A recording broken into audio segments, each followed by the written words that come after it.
கர்த்தருடைய பரிசுத்த நாமம் மகிமைப்படுவதாக. உங்கள் யாவரையும் ஆண்டவராகிய இயேசு கிறிஸ்துவின் விலையேற பெற்ற நாமத்தில் அன்போடு இந்த நாளுடைய செய்திக்காக நான் வரவேற்கிறேன்.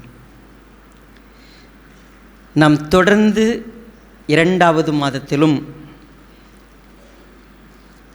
ஜனவரி மாதத்தினுடைய கருப்பொருளை தியானிக்க இருக்கிறோம். நானோ அவைகளுக்கு ஜீவன் உண்டாயிருக்கவும் அது பரிபூர்ணப்படவும் வந்தேன் என்று ஆண்டவராகிய இயேசு கிறிஸ்து சொன்ன இந்த வார்த்தையின் அடிப்படையிலே பரிபூரண ஜீவன் என்கிற கருப்பொருளில் நாம் படிக்கிறோம். நாம் 4 வாரங்களாக ஒரு காரியத்தை தியானிக்கிறோம். அது என்ன? மனிதன் அக்கிரமத்தினாலும் பாவத்தினாலும் மரித்தவனாயிருக்கிறான். அவன் இருளிலே இருக்கிறான். அவன் அழிகின்ற ஒரு வாழ்க்கையில் இருக்கிறான். அழியாமைக்குள்ள வருவதற்கு இந்த உலகத்திற்கு ஆண்டவராகிய இயேசு கிறிஸ்து வார்த்தையானவர், ஜீவ வார்த்தையானவர் வந்தார்.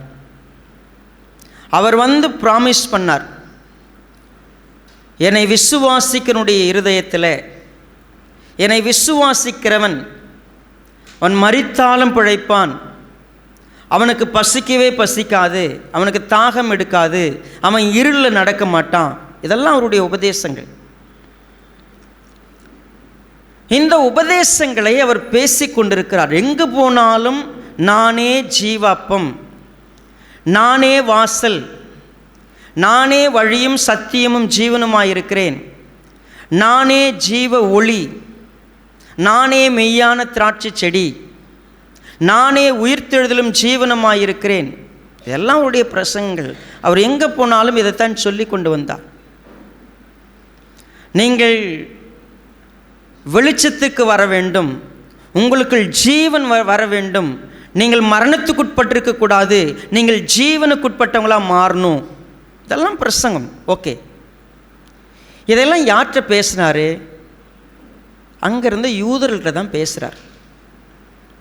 இந்த யூதர்கள் அவர் பேசுகிற இந்த வார்த்தைகளை கவனிப்பதற்கு பதில், நல்லா கவனிங்க, அவர் என்ன உபதேசம் பண்ணுறாரோ அந்த உபதேசத்தை கூர்ந்து கவனித்து இந்த வார்த்தையின் அர்த்தம் என்ன, இந்த வார்த்தையை தேவன் சொல்லுகிறாரா, தேவன் என்னிடத்தில் என்ன சொல்ல வருகிறார்னு கேட்பதற்கு பதில் இயேசுவானவருடைய செயல்களை கவனித்தார்கள். இயேசுவானவர் என்னெல்லாம் செய்கிறார், அதுவும் குறிப்பாக என்னெல்லாம் தப்பாக செய்கிறார்னு பார்த்தாங்க. அவருடைய பிரசங்கத்தை எல்லாம் விட்டுட்டாங்க. அவர் பிரசங்கத்தெல்லாம் ஓரம் வச்சிருங்க. அவர் பேசுறதுல எங்கேயா தப்பாக பேசுகிறாரா, அவர் செய்யறதுல எங்கேயா தப்பாக செய்கிறாரா, இப்படி தான் கவனிக்க ஆரம்பித்தாங்க. அவர் 5 அப்பம் 2 மீன் 5000 பேருக்கு கொடுத்தார். அதை எதுவுமே பேச மாட்டாங்க. Okay, good.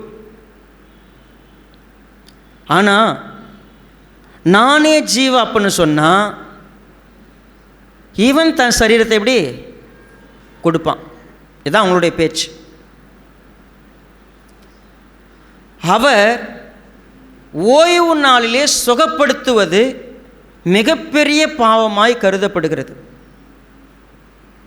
அவரை ஒவ்வொரு முறையும் அவருடைய செயல்களை, ஓய்வு நாளிலே என்ன செய்தார், விருத்த சேதனத்தை குறித்து அவர் என்ன பண்ணார், அவர் கை கழுவாமல் அவங்களுடைய சீஷர்கள் சாப்பிட்றதை பற்றி அவர் என்ன சொன்னார், இதுதான் அவங்களுடைய கவலை. ஸோ ரியலாக அவரை சுற்றி நிறைய பேர் வந்துக்கிட்டு இருந்தாங்க. ஆனால் குறிப்பிட்ட அவருடைய பிரசங்கத்தை கேட்ட ஒரு சிலர் என்ன செய்ய விரும்பினார்கள்? இன்றைக்கு நம்ம படிக்க போகிற சாப்டர் யோவான் 7வது அதிகாரம் 1வது வசனத்தை கவனிப்போம். இவைகளுக்கு பின்பு யூதர்கள் இயேசுவை கொலை செய்ய வகை தேடினபடியால் அவர் யூதேயாவிலே சஞ்சரிக்க மனதில்லாமல் கலிலேயாவிலே சஞ்சரித்து வந்தார். ஆண்டவராகிய இயேசு கிறிஸ்து யூதேயாவில் இருக்கக்கூடிய யூதர்களிடத்தில் உபதேசிப்பதற்கு அவர் விரும்பினாலும் he was not able to stay back. அவரால் அங்கே இருக்க முடியல. ஏன் தெரியுமா? யூதேயாவில் இருந்தால் அவரை எந்த நிமிடமாகிலும் கொலை செய்வதற்கு தயாராக இருக்கிறாங்க. நல்லா புரிஞ்சுக்கங்க. 5 அப்பம் 2 மீன் 5000 பேர் சாப்பிட்டுருக்குறாங்க. குஷ்டரோகியை சுகப்படுத்தியிருக்கிறார். கானா ஊரில் ஒரு கல்யாணத்தில் நடந்த அதிசயம் அற்புதத்தை பார்த்துருக்குறாங்க. அவருடைய அற்புதங்களை அநேகர் பார்த்துருக்குறாங்க. எல்லாம் கவனித்தாலும் இப்போ மக்களுடைய மனசில் அவரை கொலை செய்ய வேண்டும். அவர் கொலை செய்யப்படுகிற அளவுக்கு அவர் என்ன செய்தார்? அவர் பேசின உபதேசம், அவர் செய்த செயல்கள், அதில் இருக்கக்கூடிய நன்மையெல்லாம் விட்டுட்டு இவங்களாக அதற்கு ஒரு கற்பனை எடுத்துக்கொள்கிறார். இதெல்லாம் தப்பு, இதெல்லாம் தேவனுக்கு விரோதமானது, இதெல்லாம் இப்படி பேசக்கூடாது, இப்படியெல்லாம் செய்யக்கூடாது. இப்போ நீங்கள் ஒரு காரியத்தை புரிஞ்சுட்டு இந்த பிரசங்கத்துக்குள்ளே போகலாம். இயேசுவானவர் எந்த வார்த்தையை தப்பாக பேசியிருக்கிறார்? இயேசுவானவர் எந்த செயலை தப்பாக செஞ்சிருக்கிறார்? ஆனால் அவர்களுடைய புரிதல் எல்லாம் இயேசுவானவர் தேவனுக்கு விரோதமானவர். இயேசுவானவர் தெய்வ தன்மைக்கு விரோதமான பேச்சும் செயலும் உடைய ஒரு நபர். அவர் சொன்னார், நான் தான் ஜீவ அப்பம், நான் தான் உங்களுக்கு ஜீவ தண்ணீரை தர முடியும், நான் தான் உங்களுக்கு ஒளியாக வந்திருக்கிறேன். நோ, அவங்க அதை ஏற்றுக்கல. ஏன் ஏற்றுக்கல? அவங்க ஏற்றுக்காதவங்க வாழ்க்கையில் இயேசுவானவருடைய உள்ளம் எதை அவர்களுக்கு கொடுக்க விரும்பியது? கொஞ்சம் கவனிக்க கர்த்தருடைய சமூகத்தில் நம்மளை தாழ்த்தலாமா? இரக்கமுள்ள நல்ல பிதாவே, இந்த வேளைக்காக நன்றி செலுத்துகிறோம். இந்த வசனத்தை எங்களுக்கு ஆசீர்வதித்து கொடுங்க, எங்களோட கூட பேசுங்க, நாங்கள் தெளிவடைய கிருபை தாங்க. உம்முடைய வார்த்தையினாலே எங்களுக்கு விடுதலை உண்டு என்று சொல்லி நாங்கள் விசுவாசிக்கிறோம். சத்தியத்தையும் அறிவீர்கள், சத்தியம் உங்களை விடுதலையாக்கும். இன்றைக்கு விடுதலையாக்கப்பட எங்களை தாழ்த்துகிறோம். மீட்பெரும் இரட்சகருமாகிய கர்த்தராகிய இயேசு கிறிஸ்துவின் நாமத்தில் தாழ்மையோடு வேண்டிக் கொள்கிறோம் நல்ல பிதாவே. இயேசுவானவர் கொலை செய்யப்பட வேண்டும். அவர் சொந்த ஊரில் இருக்க முடியாத அளவுக்கு வெளியூரில் போய் தங்கியிருக்கிறார். கூடார பண்டிகை சமீபமாகிவிட்டது. கூடார பண்டிகை என்று சொன்னால் ஒரு யூதன் நிச்சயமாக எருசலேமில் இருக்க வேண்டும்.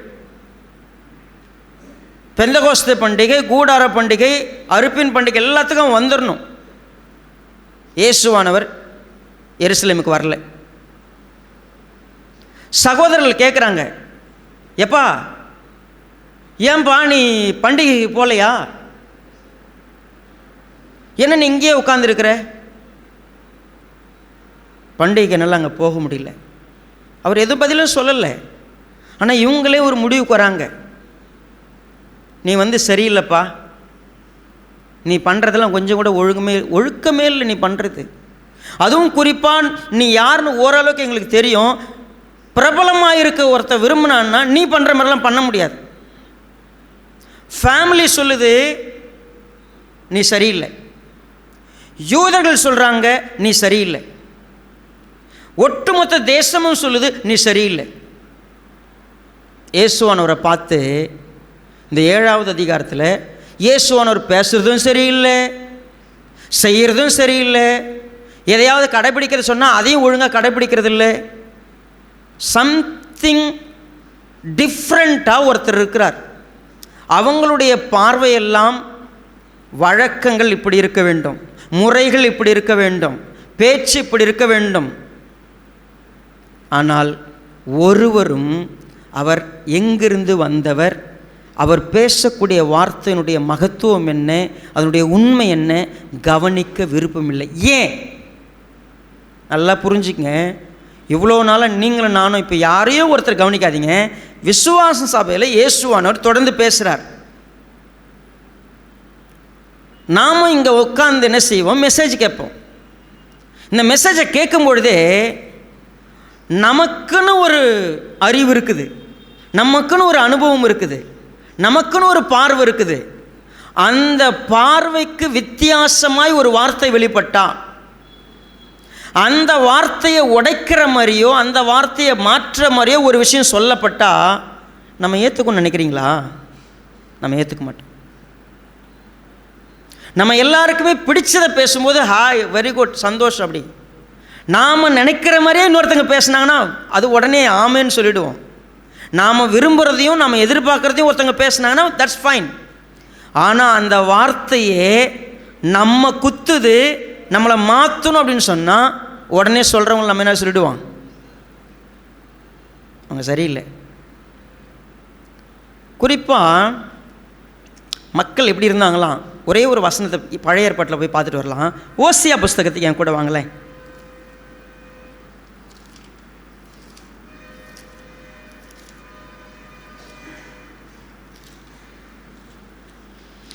பாருங்க,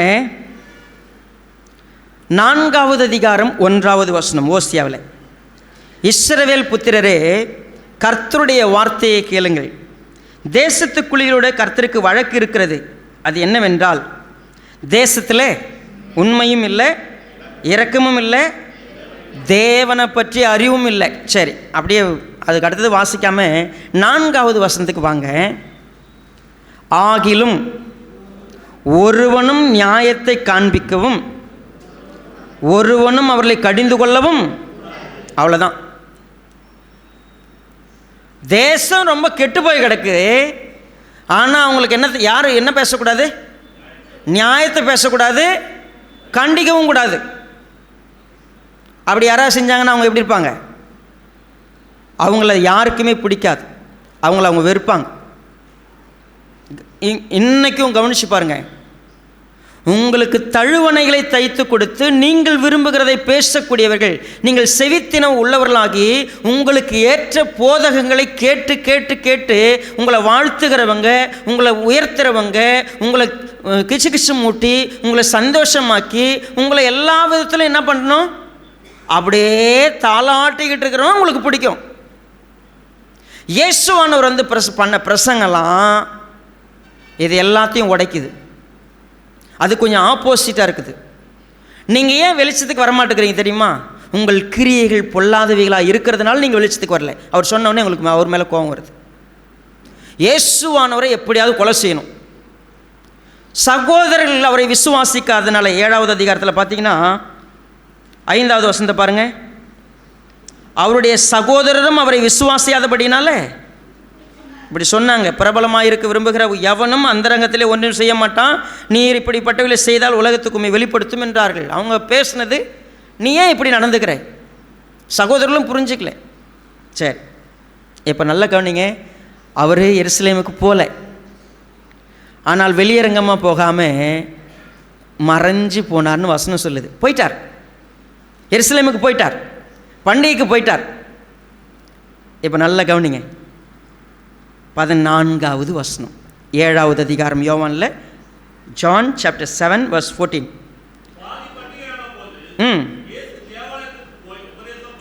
தேவாலயத்துக்கு போய் என்ன பண்ணாரா? பாதி பண்டிகை எல்லாம் கொண்டாடிக்கிட்டு இருக்கும்போது போயிட்டு என்ன பண்ணியிருக்கிறாரு? உபதேசம் பண்ண ஆரம்பிச்சிட்டார். அவருடைய உபதேசத்தை இப்போ பேசிக்கிட்டு இருக்கும் பொழுது இயேசுவானவரை பற்றியதான பார்வை எப்படிப்பட்டதாக இருக்கிறது மக்களுக்கு? கவனித்து பார்த்தீங்கன்னா 11வது வசனத்தில் பாருங்கள். பண்டிகையிலே யூதர்கள் அவரை தேடி அவர் எங்கே இருக்கிறார் என்றார்கள்.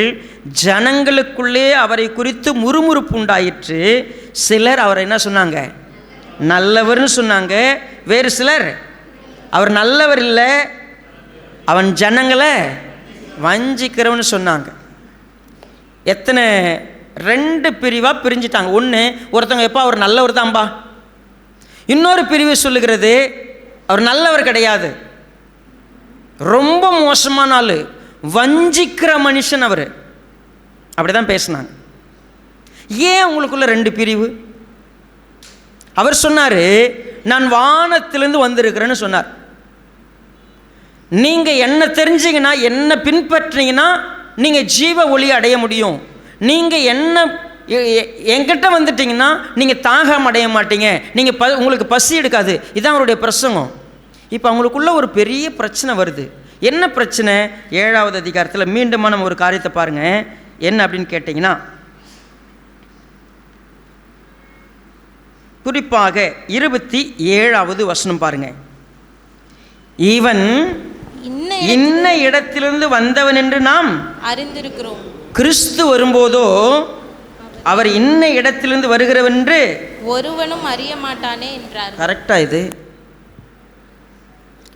கிறிஸ்து வரும்போது எந்த இடத்துலேருந்து வருவார்னு யாருக்குமே தெரியாதுன்னு பேசுகிறாங்க. முதல் விஷயம், இவர் எங்கேருந்து வந்தவர்னு எங்களுக்கு தெரியும். நாங்கள் அவர் எங்கேருந்து வந்தவர் தெரியுமா? இவங்க எல்லாம் என்ன நினச்சிக்கிறாங்க, அவர் இப்போ எந்த ஊர்லேருந்து வராரு? கலிலேயாவிலேருந்து வரார். அவர் ஆக்சுவலாக பெத்லகேமில் தான் பிறந்தவர்.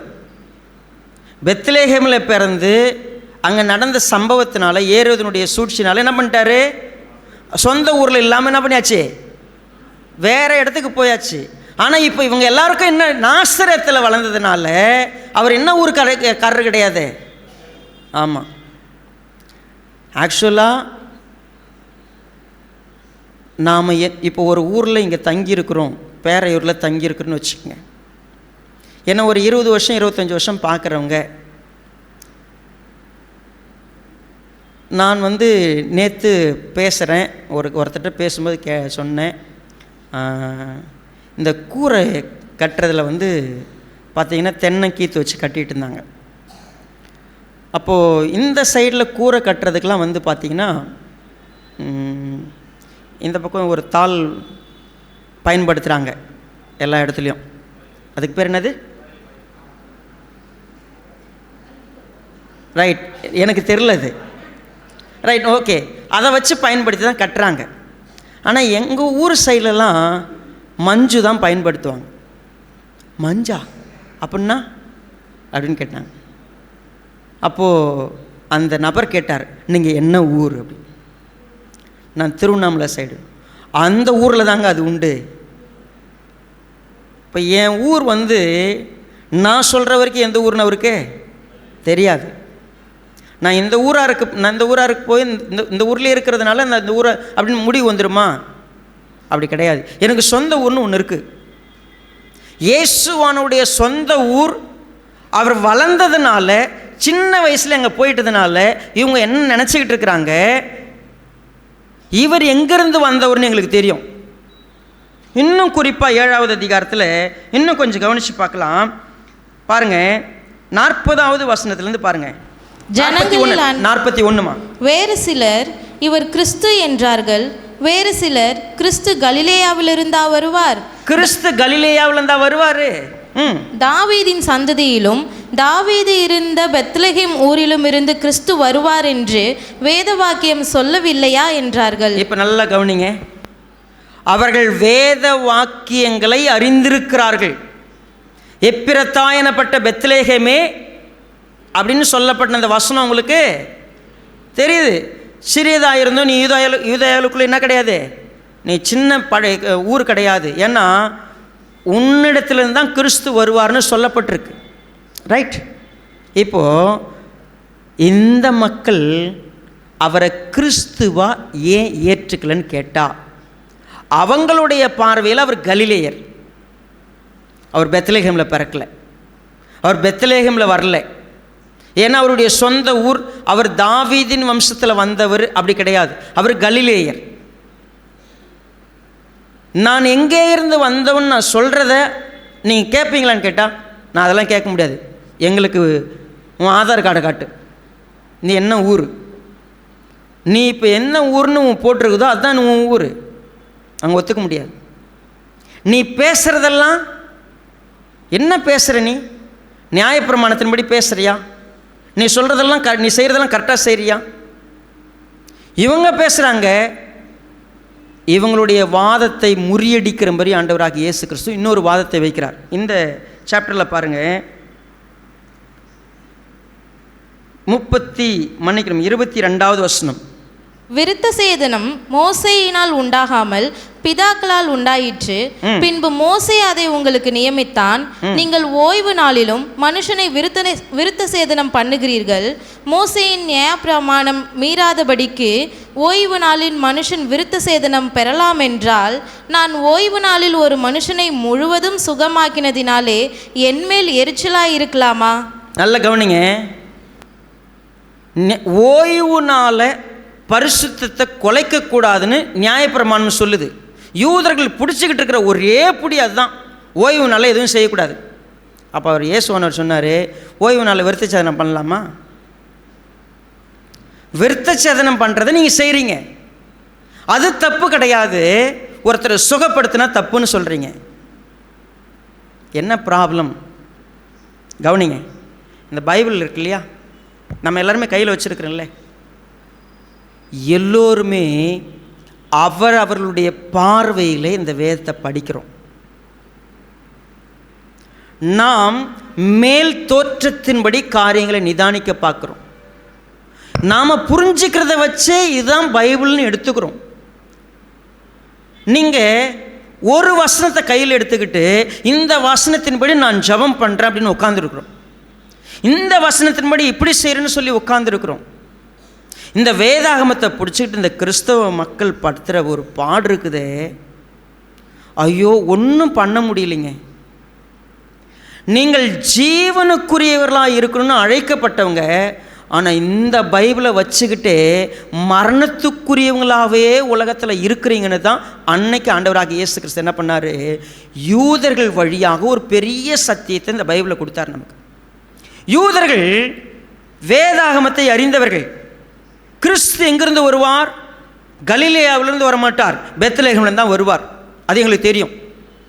ரெண்டாவது, நியாயப்பிரமாணம் சொல்லுகிறபடி ஓய்வு நாளுடைய சட்டத்தை மீறக்கூடாது.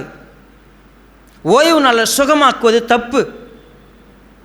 ரெண்டாவது, இவர் பேசுகிற வார்த்தைகள்லாம் பைபிள் அப்படி கிடையாது, ஆனால் இவர் அதை மாற்றி பேசுகிறார். இப்படித்தாங்க இன்னைக்கும் விசுவாசிகள் இந்த பைபிளை வச்சுக்கிட்டு சொந்த பெர்ஸ்பெக்டிவில் காரியங்களை தீர்ப்பு. அதனால தான் ஆண்டவராக இயேசு கிறிஸ்து சொன்னார் 7வது அதிகாரத்தில் இந்த வார்த்தை இப்படி சொன்னார் பாருங்க. குறிப்பாக 24வது வசனம் பாருங்க.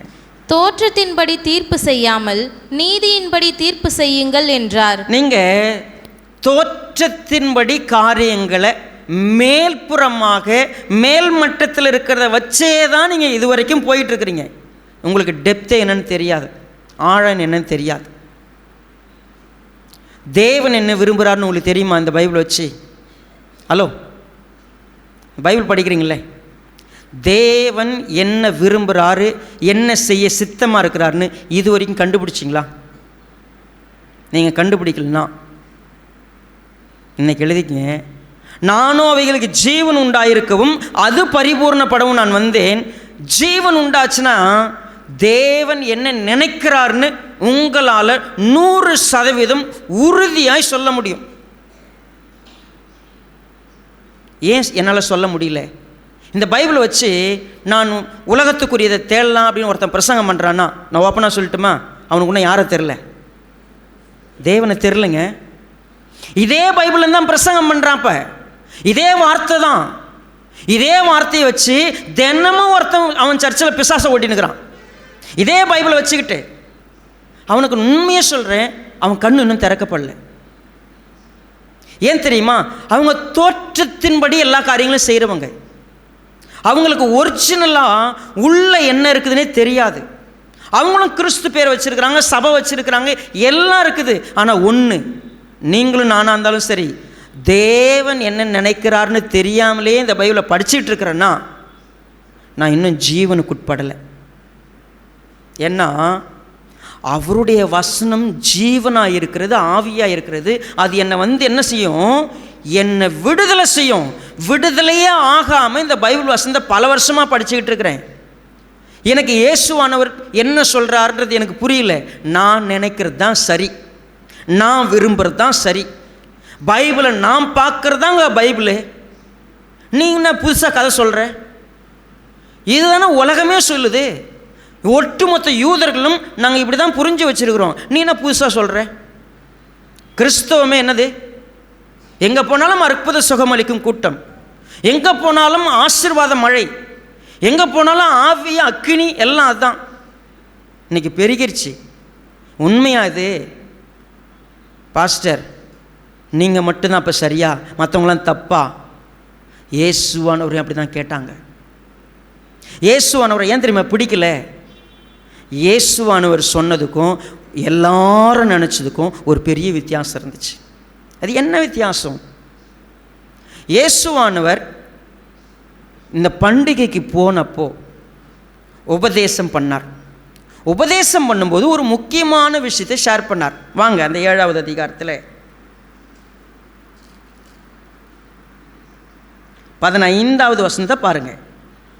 அப்பொழுது யூதர்கள், இவர் கல்லாதவராயிருந்தும் வேத எழுத்துக்களை எப்படி அறிந்திருக்கிறார் என்று ஆச்சரியப்பட்டார்கள். பாருங்க, அவங்க எல்லாரும் அவருடைய வார்த்தை குறித்து ஆச்சரியப்பட்டாங்க. அப்போ அவர் அவங்களுக்கு உபதேசம் பண்ணும்போது என்ன சொன்னாரு?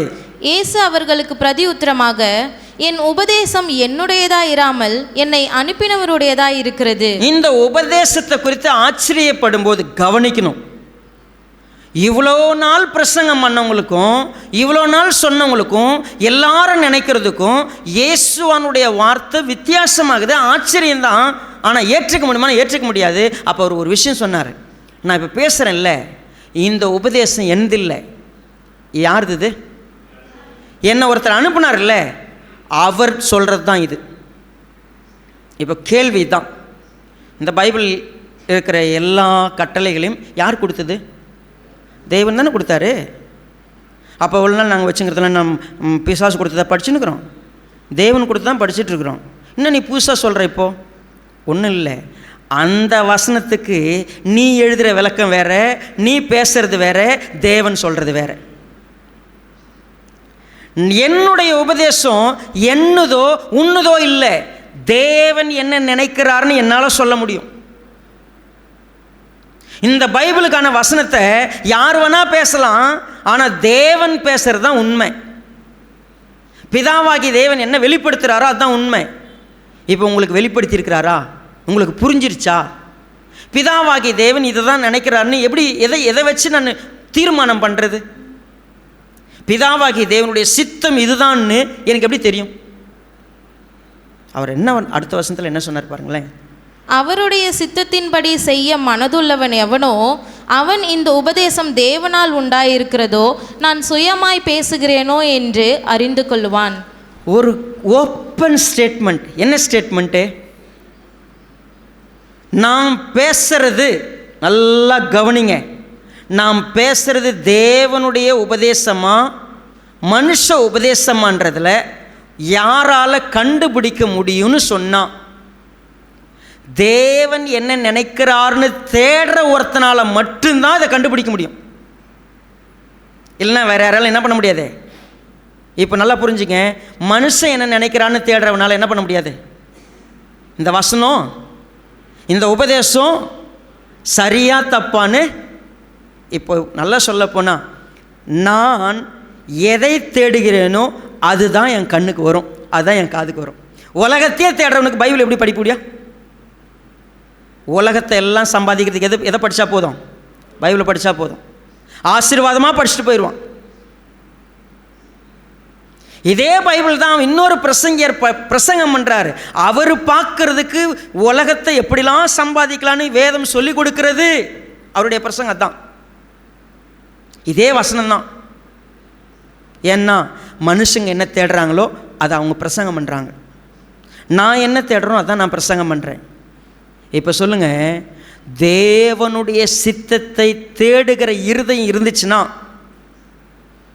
யூ வில் டிஸ்கவர் தேவன் என்ன நினைக்கிறாரு, எது சரியான உபதேசம் நீங்கள் கண்டுபிடிச்சிருவீங்க. எப்படி பாஸ்டர் நான் கண்டுபிடிக்கிறது? உங்கள் தேடல் என்னங்கிறதுல தான் உங்களுடைய டெஸ்டினியே. நீங்கள் என்னத்தை தேட போகிறீங்க? தேவன் என்ன நினைக்கிறாருன்னு நான் தெரிஞ்சுக்க வந்திருக்கிறேன். இப்போ நீங்கள் அப்படி உட்காந்துருந்தீங்கன்னா தேவன் என்ன உபதேசம் கொடுக்குறாருன்னு உங்களால் கரெக்டாக புரிஞ்சிக்க முடியும். உங்கள் தேடல் உலகமாக இருந்துச்சுன்னா, உங்கள் தேடல் மாம்சமாக இருந்துச்சுன்னா உங்களுக்கு அந்த பிரசங்கம் தான் உங்களுக்கு ஏற்றதாக இருக்கும். உங்கள் தேடல் நித்தியத்துக்குரியதாக இருந்துச்சு. தேவன் என்ன நினைக்கிறாருன்னு நான் புரிஞ்சுக்கணும்னு நீங்கள் கேட்டிங்கன்னா நிச்சயம் உங்களுக்கு அது வெளிப்படும். நிறைய ராஜாக்கள் பழைய ஏற்பாட்டில் இருந்தாங்க. இந்த ராஜாக்கள் எல்லாம் தேடலாம் என்ன தெரியுங்களா? அவங்க ஆட்சிக்கு வந்த உடனே அவங்க ஆட்சி அதிகாரத்திலேயே அவங்க சிந்தை இருந்துச்சு. ஒவ்வொருத்தரும் பார்த்தீங்கன்னா 10 வருஷம் 20 வருஷம் 30 வருஷம் 40 வருஷம் அரசாண்டாங்க. எல்லா ராஜாக்களும் அரசாளும் பொழுது கொஞ்சம் கொஞ்சமாய் ஒரு விஷயத்தை தூக்கி ஓரம் வச்சுட்டாங்க. நீங்கள் வேதாகமத்தை ஆராய்ச்சி பார்த்தீங்கன்னா ராஜாக்கள் அரசாள்வாங்க, வருவாங்க, இதை செய்வாங்க, அதை செய்வாங்க, அதை பண்ணுவாங்க, இதை பண்ணுவாங்க. எல்லோருமே கொஞ்ச நாளில் தேவனுடைய வார்த்தையை மறந்தே போயிட்டாங்க. 2 நாளாகமும் 34வது அதிகாரத்துக்கு என் கூட வாங்க.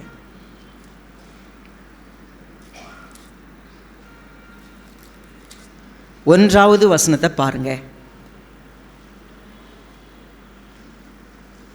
2 நாளாகமும் 34 முதல் வசனம். யோசியா ராஜாவாகிற பொழுது 8 வயதாயிருந்து 31 வருஷம் எருசலேமிலே அரசாண்டான். இவன் என்ன செய்கிறான்? 3வது வசனத்துடைய பிற்பகுதிகளை பாருங்க. யூதாவையும் எருசலேமையும் சுத்திகரிக்க தொடங்கினான். விக்கிரகங்கள் எல்லாம் எடுத்து போட்டு சுத்திகரிக்க தொடங்கினான். அப்படி சுத்திகரித்து கொண்டிருக்கும் பொழுது அவன் எல்லா விக்கிரக தோப்புகளையும் தகர்த்து விக்கிரகங்களை நொறுக்கி தூளாக்கி எல்லா சிலைகளையும் வெட்டி போட்ட பின்பு எருசலேமுக்கு திரும்பினான். 7வது வசனத்தில் இருக்கும். சரி, அவன் தேசத்தையும் ஆலயத்தையும் சுத்திகரித்த பின்பு அவன் தன் ராஜ்யபாரத்தின் 18ஆம் வருஷத்திலே அத்சலியாவின் குமாரனாகிய சாப்பானையும் நகரத் தலைவனாகிய மாசேவையும் யோவாகாசின் குமாரனாகிய யோவாக்கானும் என்னும் மந்திரியையும் தன் தேவனாகிய கர்த்தரின் ஆலயத்தை பழுது பார்க்கும்படி அனுப்பினான். இப்போ கர்த்தருடைய ஆலயத்தை பழுது பார்க்க அனுப்பினான். சரி, 14வது வசனம். கர்த்தருடைய ஆலயத்துக்கு கொண்டு வரப்பட்ட பணத்தை அவர்கள் எடுக்கிற பொழுது மோசேயை கொண்டு கட்டளையிடப்பட்ட கர்த்தருடைய நியாயப்பிரமாண புஸ்தகத்தை ஆசாரியனாகிய இல்க்கியா கண்டெடுத்தான். சரி, 15. அப்பொழுது இல்க்கியா சம்பிரதியாகிய சாப்பானை நோக்கி, கர்த்தருடைய ஆலயத்திலே நியாயப்பிரமாண புஸ்தகத்தை கண்டெடுத்தேன். நியாயப்பிரமாண புஸ்தகத்தை என்ன பண்ண வேண்டியதாக இருந்துச்சு? கண்டுபிடிக்க வேண்டியதாக இருந்துச்சு. எங்கே போட்டு வச்சுருந்துருப்பானுங்க? அப்போ கர்த்தருடைய ஆலயத்தில் மையமாயிருக்க வேண்டிய புத்தகம் கண்டுபிடிக்கிற அளவுக்கு மறைஞ்சு போயிருந்துச்சு. ரைட், கண்டுபிடிச்சிட்டாங்க. கொண்டு வந்து யோசியா கிட்ட கொண்டாந்து இந்த புஸ்தகத்தை கொண்டு வந்து கொடுத்தாங்க. புதுசாக இது கண்டுபிடிச்சிட்டாங்க அப்படின்னு கொண்டு வந்து கொடுக்குறாங்க. வாசிக்கப்படுகிறது. பாருங்க, குறிப்பாக 21வது வசனம். கண்டெடுக்கப்பட்ட இந்த புஸ்தகத்தினுடைய வார்த்தைகளின் நிமித்தம் மன்னிக்கணுமா, 18 வாசிக்கலாம். ஆசாரியனாகிய இல்க்கியா என் கையில் ஒரு புஸ்தகத்தை கொடுத்தான் என்பதை சம்பிரதியாகிய சாப்பான் ராஜாவுக்கு அறிவித்து ராஜாவுக்கு முன்பாக அதை வாசித்தான். நியாயப்பிரமாணத்தின் வார்த்தைகளை ராஜா கேட்டபோது அவன் தன் வஸ்திரங்களை கிழித்து கொண்டு இல்க்கியாவுக்கும் சாப்பானின் குமாரனாகிய அகிக்காமுக்கும் மீகாவின் குமாரனாகிய அப்தோனுக்கும் சம்பிரதியாகிய சாப்பானுக்கும் ராஜாவின் ஊழியக்காரனாகிய ஆசாயாவுக்கும் கட்டளையிட்டு சொன்னது, கண்டெடுக்கப்பட்ட இந்த புஸ்தகத்தினுடைய வார்த்தைகளின் நிமித்தம்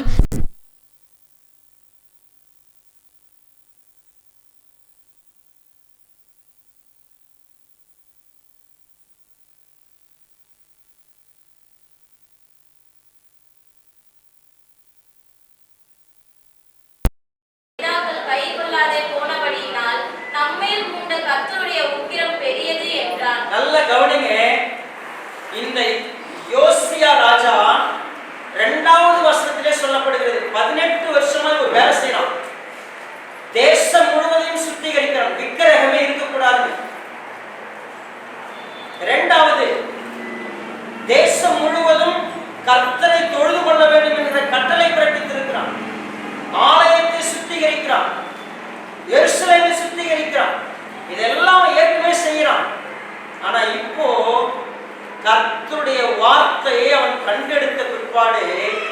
கர்த்தருடைய வார்த்தையை கவனிக்கிறான். கவனிக்கும் பொழுதே அவன் இருதயம் உடைகிறது. அவன் நொறுங்கி போய் தன் வஸ்திரங்களை கிழித்து கொண்டு கர்த்தருக்கு முன்பாக பணிந்து, ஆண்டவரே நாங்கள் என்ன செய்ய வேண்டும், நீங்க என்ன நினைக்கிறீங்க சொல்லுங்க. 27வது வசனத்தை பாருங்க. 2 நாளாகமும் 34:27. இந்த ஸ்தலத்திற்கும் அதன் குடிகளுக்கும் விரோதமாக தேவன் சொன்ன அவருடைய வார்த்தைகளை நீ கேட்கையில் உன் இருதயம் இலகி, எனக்கு முன்பாக நீ உன்னை தாழ்த்தி எனக்கு முன்பாக பணிந்து உன் வஸ்திரங்களை கிழித்து கொண்டு எனக்கு முன்பாக அழுதபடியினால். இதை நல்லா உத்து பாருங்க. அவருடைய வார்த்தைகளை நீ கேட்கையில் உன் இருதயம் இலகி, எனக்கு முன்பாக நீ உன்னை தாழ்த்தி எனக்கு முன்பாக பணிந்து உன் வஸ்திரங்களை கிழித்து கொண்டு எனக்கு முன்பாக அழுதபடியினால். தேவன் என்ன நினைக்கிறாருங்கிறத கேட்பதற்கு எப்படிப்பட்ட ஒரு இருதயம் வேணும் தெரியுங்களா? நான் நினைக்கிறதுங்கிறதுல ஒருத்தங்க இருந்தாங்கன்னா, எனக்கு புரிஞ்சது, எனக்கு தெரிஞ்சது, எனக்கு பிடிச்சது, நான் நினைக்கிறது.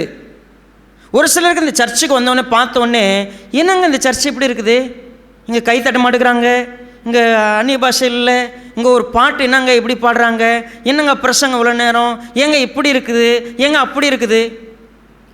ஒரு சிலருடைய எண்ணங்கள் எல்லாம் சர்ச்சுனா இப்படி தான் இருக்கணும், வசனம்னா இப்படி தான் பேசணும், இவங்க இப்படி தான் இருக்கணும் அப்படிங்கிறது எல்லாமே நம்முடைய ப்ரீ கன்சீவ்டு ஐடியாஸ்.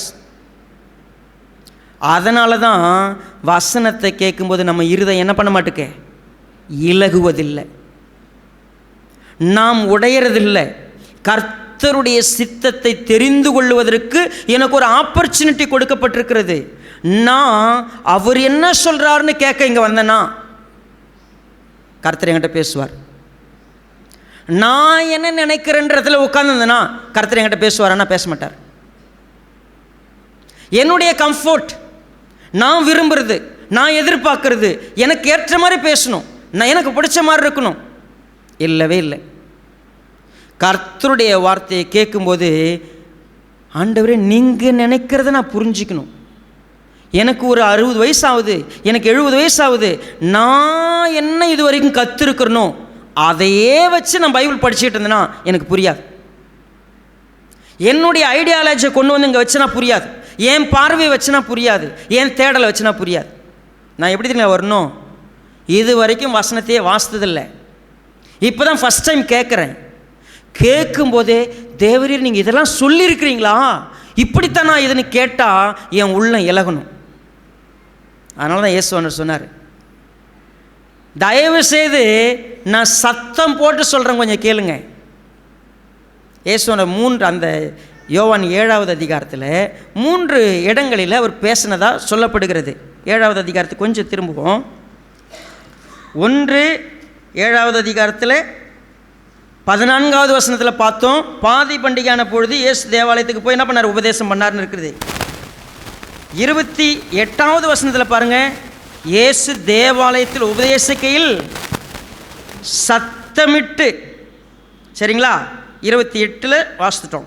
37 பாருங்க, பண்டிகையின் கடைசி நாளாகிய பிரதான நாளிலே இயேசு நின்று சத்தமிட்டு, ஒருவன் தாகமாயிருந்தால் என்னிடத்தில் வந்து பானம் பண்ண கடவன். அவர் என்ன சொன்னார், நல்லா கவனிச்சு பாருங்க. ஒருவன் தாகமாயிருந்தால், என்ன தாகம், தேவனுடைய சித்தம் எதுன்னு தெரிஞ்சிக்க உங்களுக்கு தாகம் இருந்தா என்கிட்ட வாங்க. உங்களுக்கு உலகத்தில் எப்படி வாழணும்னு தாகம் இருக்குதா, வேற ஒரு இயேசு இருக்கிறார், அவர்கிட்ட போங்க. இந்த பூமிக்குரிய விஷயங்களை தெரிஞ்சுக்கணுமா, வேற ஒரு சர்ச் இருக்குது, போங்க. நீங்கள் தேவன் என்ன நினைக்கிறார்னு தெரிஞ்சு அதை செய்யணும்னு இருந்துச்சுன்னா வாங்க, உங்களுக்குள்ள ஜீவ தண்ணீர் உள்ள நதிகள் ஓடும். நீங்கள் அப்படி தேடினீங்கன்னா உங்களுக்குள்ள ஜீவ தண்ணீர் உள்ள நதி ஓடிக்கிட்டே இருக்கும். இயேசுவானுடைய ப்ராமிஸ் தான். நீங்கள் நான் என்ன பேசணும் உங்களுக்கு புரியல, நீங்கள் மேலே என்ன இருக்குதோ அதை வச்சு பார்த்து ஒரு வாழ்க்கை வாழணும், அப்படி தானே? நான் உங்களுக்கு ஜீவனை கொடுக்க வந்து நீங்கள் என்னை கொலை செய்ய பார்க்குறீங்க. சகோதரர்லாம் சொல்கிறாங்க, என்னப்பா நீ இப்படிலாம் இருக்கிற. அவர் என்னத்துக்கு வந்தார்னு தெரியல, அவர் என்ன சொல்கிறாருன்னு தெரியல. ஏன்னா அதெல்லாம் அவங்களுக்கு வினோதமாக இருந்ததுக்கு காரணம் அவங்க பார்வை வேறு, அவங்க தேடல் வேறு, அவங்க எதிர்பார்ப்பு வேறு. அப்போ இயேசுவானவர் உரத்த சத்தமிட்டு சொன்னார், பாதி பண்டிகையில் சொன்னார், மறுபடியும் தேவாலயத்தில் சத்தமிட்டு சொன்னார், பண்டிகையினுடைய கடைசி நாளில் சொன்னார், ஓ தாகமாக இருக்கிற யாராக இருந்தாலும் என்கிட்ட வா. என்ன தாகம் அது? தேவனுடைய சித்தம் எதுன்னு தெரிஞ்சுக்க விரும்பினா என் உபதேசம் எது சரியா தப்பான்னு உனக்கு சரியாக புரிஞ்சிடும். என் உபதேசத்தை நீ பற்றிப்ப, என் உபதேசத்தை பிடிச்சிப்ப. தேவனுடைய பிள்ளைகளே, நம்ம அநேக நேரத்தில் இந்த சபைக்குள்ளே வந்து சத்தியத்தை அப்படியே உரிச்சு எடுத்து நம்ம உள்ளத்தில் வைக்கிறதுக்கு பதில், பாஸ்டர் ஏன் இந்த வார்த்தையை சொன்னார், இந்த பாஸ்டர் ஏன் இப்படி பண்ணுறாரு, ஏன் இந்த சர்ச்சில் இப்படி இருக்குது, ஏன் நம்ம எண்ணெல்லாம் அப்படி இருக்குது தெரியுங்களா? நம்ம தேடல் வேறு, நம்ம எப்படியாவது குறை சொல்ல பார்க்குறோம். இன்னும் சொல்லப்போனால் ஆண்டவரை பார்த்து சொன்னாங்க, நீ பிசாசு பிடித்தவன்னு சொன்னாங்க. 20வது வசனத்தில் அப்படி தான் இருக்கும். ஜனங்கள் அவருக்கு பிரதியுத்தரமாக, நீ பிசாசு பிடித்தவன். இயேசுவானவரை பார்த்து என்ன சொன்னாங்க? அவங்களுக்கு பைத்தியமாக தெரியுது இயேசுவானவர் பேசுகிறதெல்லாம். யாருக்கு? உலகத்தை தேடுறவனுக்கு, பாரம்பரியத்தை தேடுறவனுக்கு, மனுஷங்களுக்கு எது பிடிக்குன்னு தேடுறவனுக்குலாம் இந்த சத்தியம் பைத்தியகாரத்தனமாக இருக்குது. இந்த சர்ச்சை நீங்கள் குறை சொன்னதுனால கெட்டு போனது யார் தெரியுமா? நீங்கள் தான். இங்கே வந்து பாஸ்டர் என்ன பண்ணார்னு ஒரு ஆராய்ச்சி இருக்கும் உங்களுக்கு. சபையில் இருக்கிற மற்றவங்க என்னெல்லாம் செய்கிறாங்கன்னு ஆராய்ச்சி இருக்கும். யார் இங்கே யோக்கியமானவர்கள்னு தேடிக்கிட்டு இருப்பீங்க. இங்கே ஒருத்தரும் சரியில்லைன்னு நினைப்பீங்க. ஆனால் நான் யாரை தெரியுமா பார்க்குறேன்? ஜீவனுள்ள வார்த்தை இந்த பூமியில் கெட்டு போக இருந்த ஒரு பெண்ணை தேவன் கொண்டு வந்து நிறுத்தி, நான் இப்படிலாம் இருந்தேன், அழிஞ்சு போயிருப்பேன், என்னை கர்த்தர் விட்டு கொடுக்காம என்னை தூக்கிட்டு வந்தார். நான் இன்னைக்கு அவரை ஆராதிக்கிறதுக்கு அர்த்தத்தை கொடுத்தார். நான் வந்து இங்கே சாட்சி சொல்லும்போது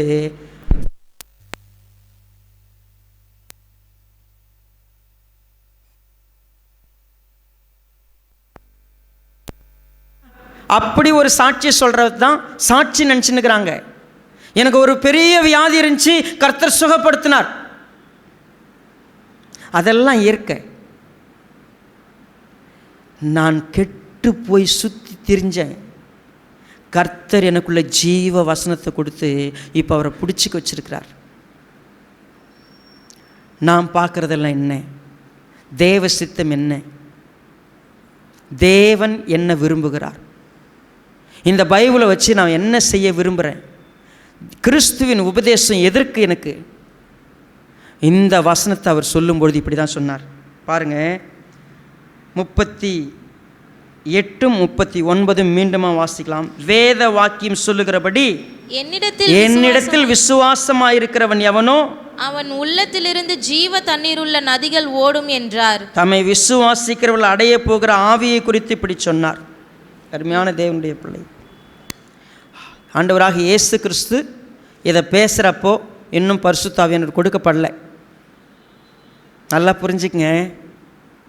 கல்லாதவர்கள், படிப்பறிவில்லாதவர்கள், சீஷர்கள் இயேசுவை பின்பற்றி தொடர்ந்து வந்தப்போ என்ன நடந்துச்சு தெரியுங்களா? அவர்களுக்கு ஆவியானவர் கொடுக்கப்பட்டார். அவங்க பேச ஆரம்பித்தாங்க. அங்கிருந்த எல்லாரும் சொன்ன வார்த்தை தான், இவர்கள் தேவனுடைய மகத்துவங்களை நம்முடைய பாஷையில் என்ன பண்ணுறாங்க? பேசுகிறாங்க.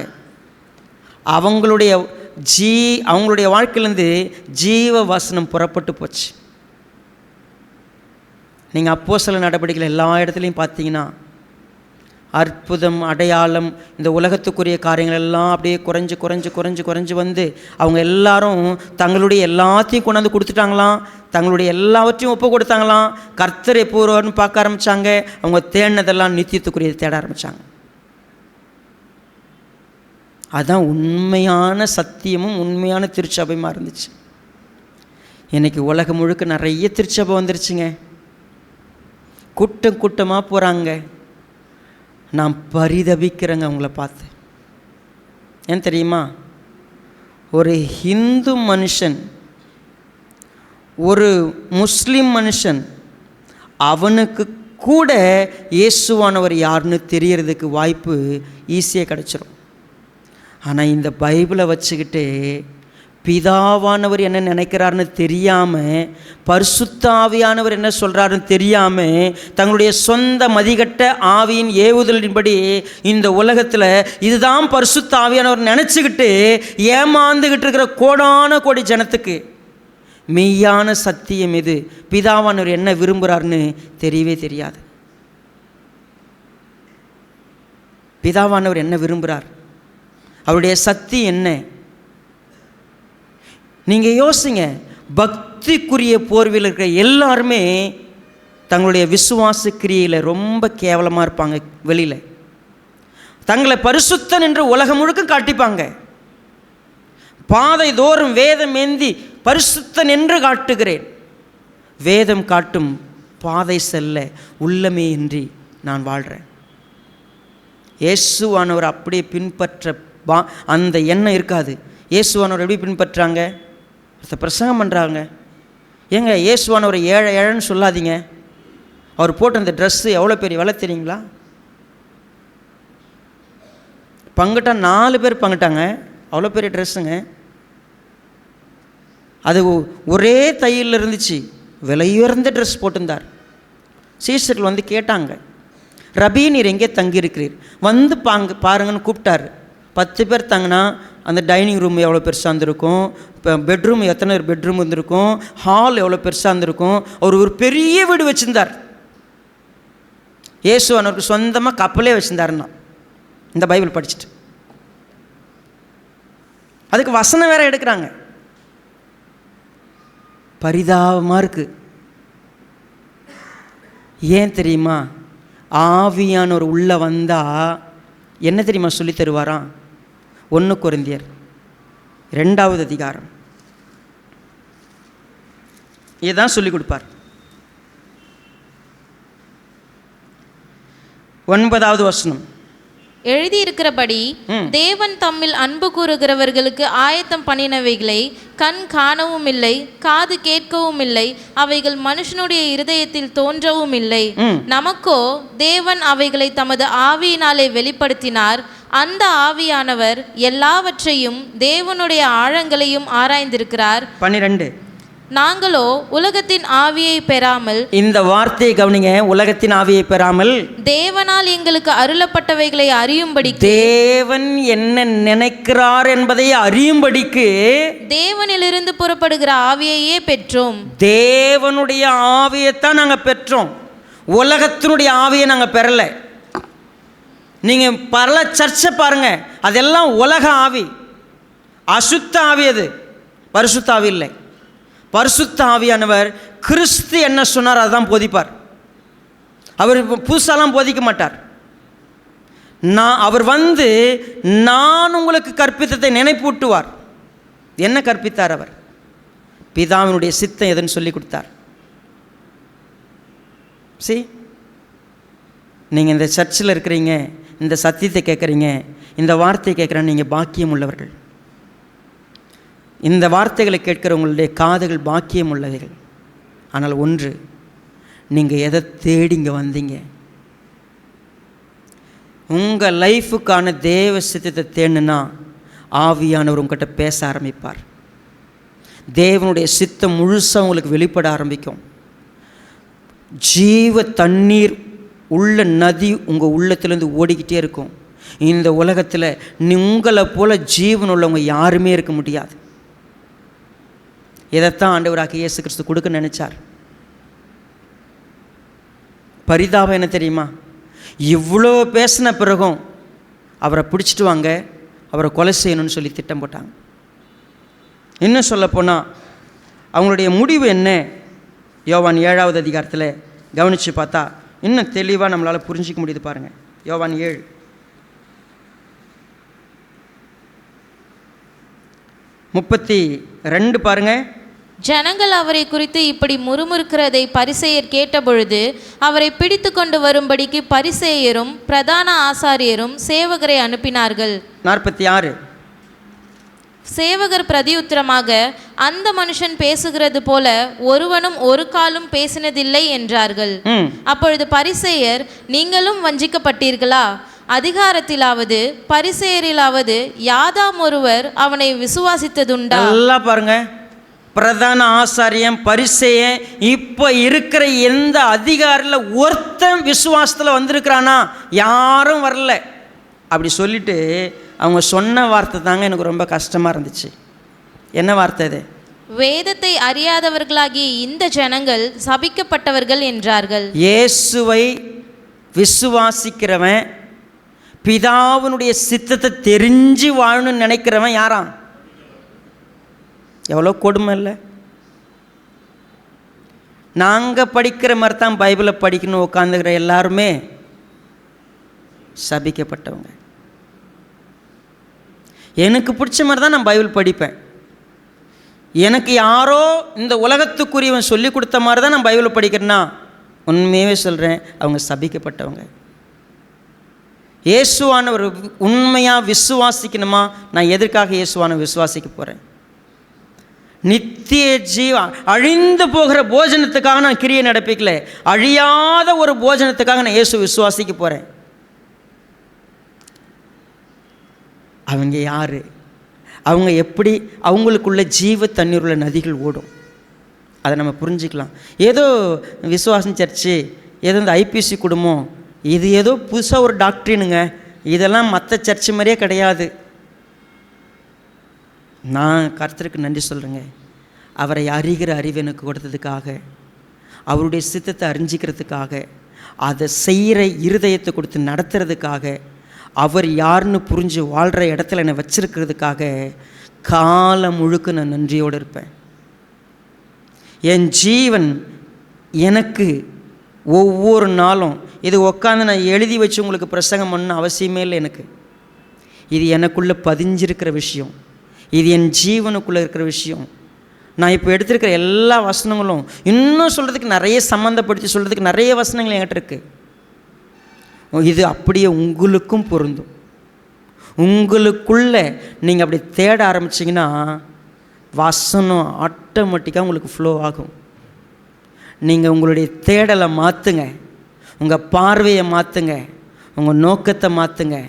கர்த்தர் உங்கள் உள்ளத்தில் அவரை கொண்டு, ஆவியானவரை கொண்டு வெளிப்படுத்துறதெல்லாம் உங்களால் மட்டும்தான் புரிஞ்சிக்க முடியும், வேறு யாராலையும் புரிஞ்சிக்க முடியாது.